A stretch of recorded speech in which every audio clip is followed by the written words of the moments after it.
Hello បងប្អូនថ្ងៃនេះខ្ញុំរកកន្លែងលេងរបស់ខ្ញុំ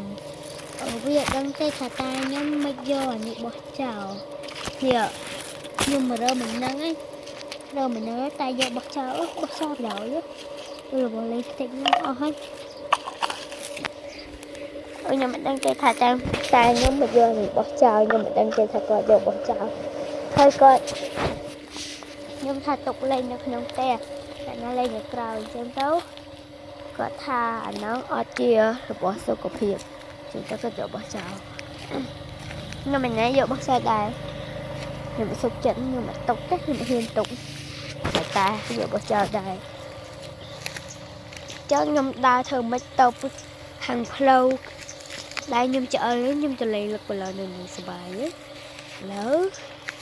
ខ្ញុំចាប់ដើមដើរទៅលេងលឹកបលនៅនឹង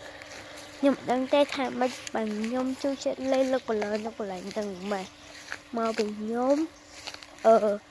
ចង់ថតវីដេអូនៅកន្លែងហ្នឹងអញ្ចឹងខ្ញុំ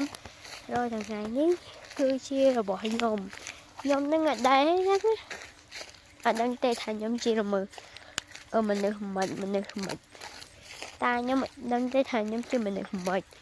ខ្ញុំមកចេះតែថតវីដេអូនៅក្នុងពួកអាចោតផ្សេងពីដូចម៉ែវាហ្នឹងពួកជិះចេះឆ្លៀនពីដាក់ខ្មែរយើងយើងចេះឥឡូវយើងមកដល់ស្រុកនេះយើងមកដល់ទីតាំងនេះហើយយើងគឺចាប់ផ្ដើមនៅកន្លែងហ្នឹងអញ្ចឹងកន្លែងនោះជាកន្លែងសៀបរបស់យើងអញ្ចឹងរបស់យើងតុងនេះសិនយើងដើរទៅយកពួកអរម៉ានទៅអញ្ចឹងខ្ញុំថ្ងៃក្រោយខ្ញុំថតវីដេអូលឿនហើយខ្ញុំខ្លះណាខ្ញុំថតវីដេអូបង្ហាញពួកអាចោសៀមហើយខ្ញុំតិចទៀតដល់ឥឡូវខ្ញុំចាប់ដើមដើរហើយដើរទៅរកសវ៉ានៅកន្លែងបងប្អូននឹងហើយខ្ញុំចង់និយាយចេះ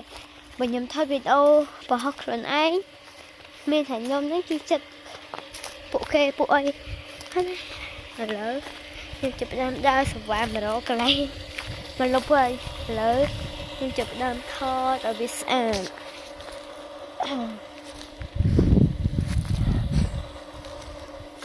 ឥឡូវខ្ញុំឃើញ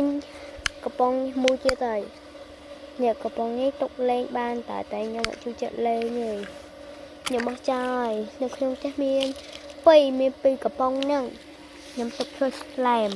ចឹងទៅវាអត់មានការរហាត់ការរមុំពេញផ្ទះខ្ញុំទេខ្ញុំមកការមុំបរីពេញតែឥឡូវរៀបចំខ្លួនឯង